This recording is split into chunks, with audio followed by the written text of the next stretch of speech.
say the first step in the experiment is to prepare the standard zinc sulfate solution. So how do we prepare the standard zinc sulfate solution?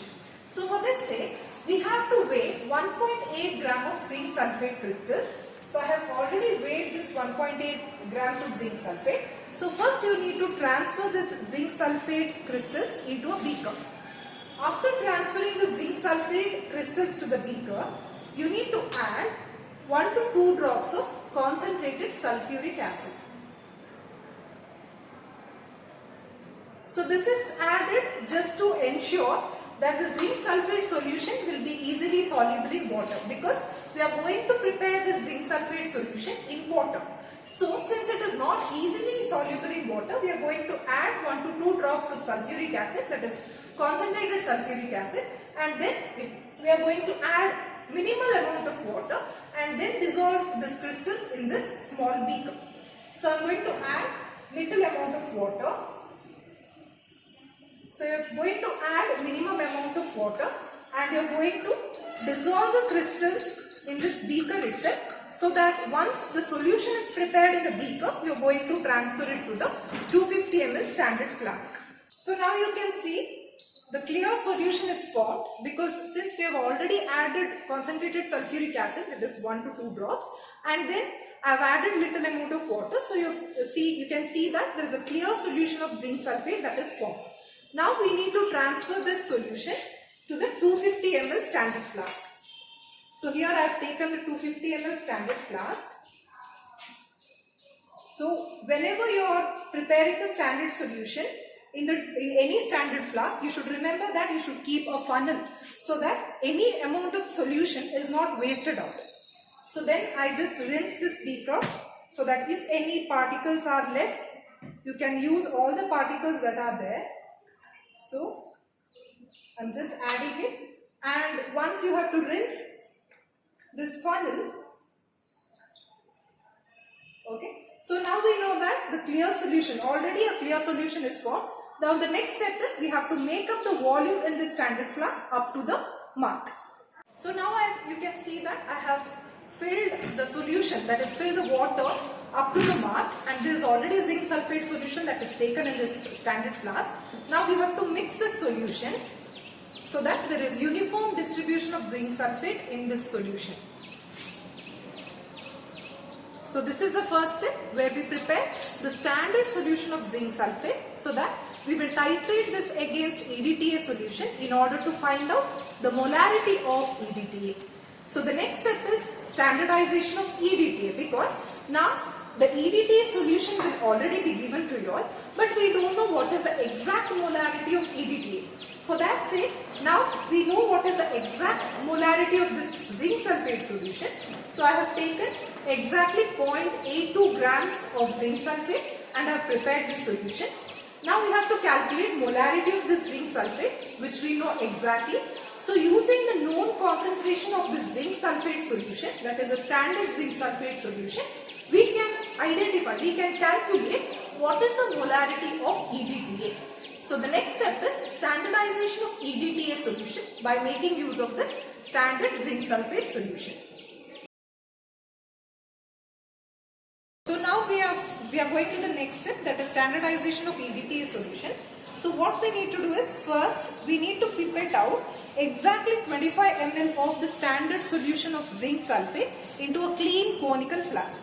So before pipetting, one thing you have to remember is, first you have to rinse the pipette with distilled water, and then you have to rinse the pipette with the zinc sulfate solution, that is a standard zinc sulfate solution, and then you are pipetting out the given solution, that is exactly 25 ml of the given solution into this conical flask.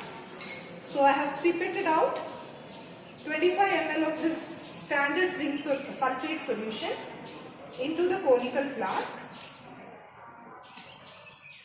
To this you are going to add buffer. Now why we need to add buffer?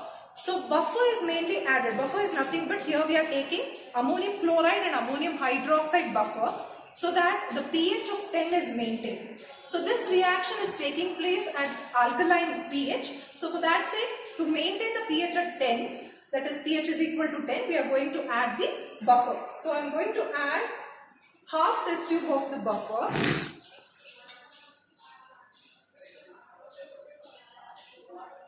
So this is the buffer solution. So first we need to add half test tube of the buffer, and then we are going to add a pinch of EBT indicator. So in this experiment we are going to use EBT, that is Eriochrome black tea indicator. So we know that the indicator, free indicator, is blue in color. So as soon as you add this indicator to this conical flask, the conical flask contains zinc. So as I have explained in the previous section, we know that the EBT will complex with the zinc immediately when you mix EBT to the solution. So zinc EBT complex is formed, which is wine red in color. So immediately when I add this EBT indicator, you can see that the solution will become wine red. So here I have taken the solid indicator, that is EBT indicator. So I just add a pinch of EBT indicator. So we can see here, this is the wine red color, what you can see, the wine color. So this is mainly because of, you can just see the color. So this is mainly because the zinc sulfate, that is the zinc what is there in the zinc sulfate solution, will react with EBT to form the zinc EBT complex. Now to this I am going to add 2 test tube of distilled water. So we have this distilled water. So you are going to add 2 test tubes of distilled water to the conical flask.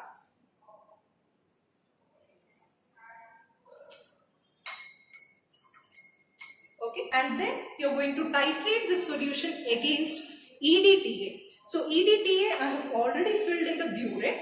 EDTA is nothing but ethylene diamine tetraacetic acid. So we take the sodium salt of this EDTA, so which is soluble in water. So you can see this is the solution of EDTA.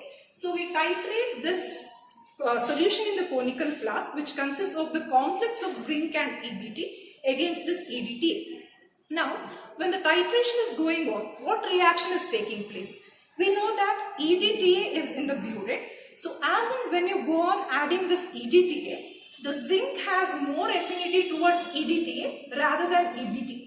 So what happens? The zinc will dissociate itself from the EBT zinc complex and it will go and form the complex with EDTA. So what happens now? The indicator, that is EBT, will be left as such because the zinc EBT has been broken down, the complex has been broken down. So what happens now? The EBT indicator, free EBT indicator, will be left. So this free indicator is blue in color. So the color changes wine red to blue. So as you do the titration, you can see the color change will be wine red to blue in color. So let me begin with the titration. So you can see the color of the solution is still wine red. So slowly it will become blue in color.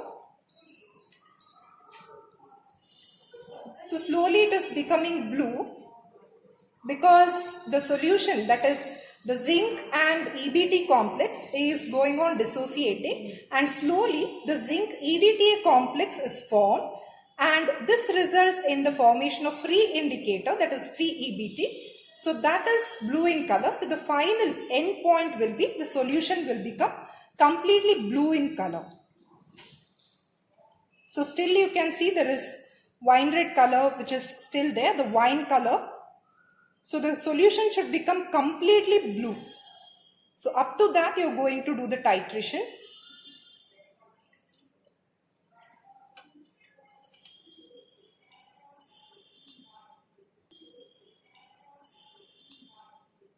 So since you have taken 25 ml of zinc sulfate solution, the titer value also will be around, it will be near to 25.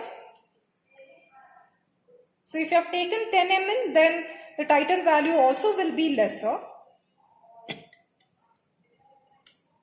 So slowly the solution is becoming blue.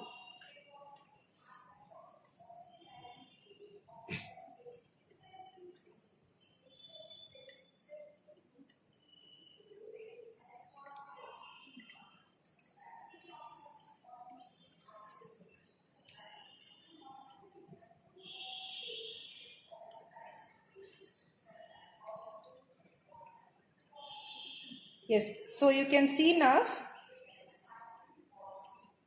solution has become completely blue in color. You can see the foam that is present above. So this clearly shows that the solution has become blue.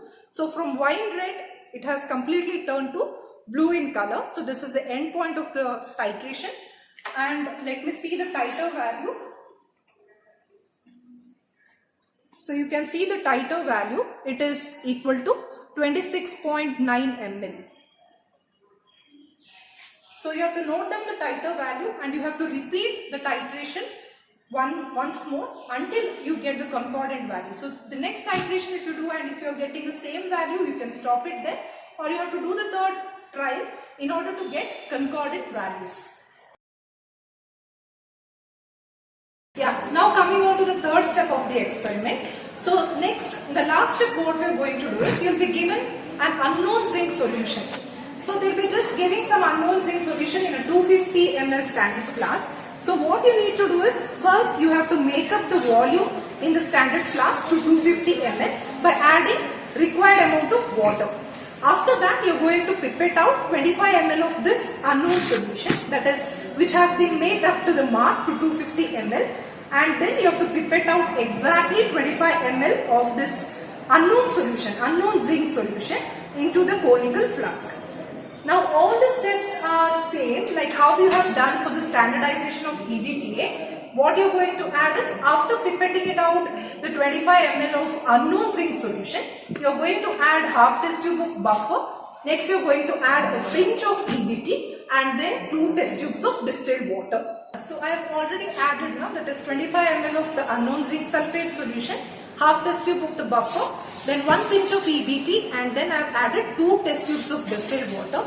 Now I have to titrate this unknown zinc solution against the EDTA, again which I have taken in the burette. So again I have filled the burette with EDTA and made up to here. I have brought it to 0 marking. Now I have to start the titration. So again the color change. So we know that again in the unknown solution, unknown zinc solution also, there are zinc ions. So the zinc ions will complex with the EBT indicator to form the wine red complex, and as you do the titration against EDTA, so the zinc will form complex with EDTA and the free indicators will be formed, which is blue in color. So even for this titration the color changes wine red to blue. So since we have again taken 25 ml, so the titer value also will be around, it will be about 20 of course. So it's again based on what is the amount of the unknown zinc sulfate, how much of amount of the zinc sulfate has been given in the unknown solution.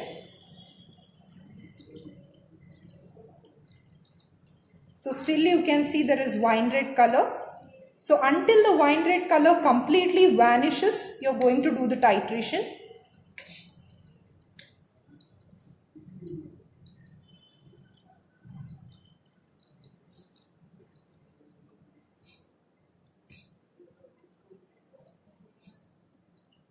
Yes, so now you can see the color has become completely blue. You can see the color of the foam that is formed on the solution. So you can see, you can easily identify the end point just by observing the color here. The wine red color has completely disappeared and you can see that the blue color has been formed, which is due to the free indicator that is formed. So here in this titration, the zinc will form complex with EDTA and the EBT indicator will form as the free indicator at the end point of the titration. So let us see the titer value for this. You can see that the titer value for this titration is 27.2. So always when you see the burette reading, you should not see the readings directly when the burette is fixed to the burette stand. You need to remove the burette and hold it in front of your eyes, and then you have to read the burette reading. So here you can see that the titer value is 27.2. So repeat this experiment again in order to get the concordant values. Only if you get concordant values you can stop the experiment.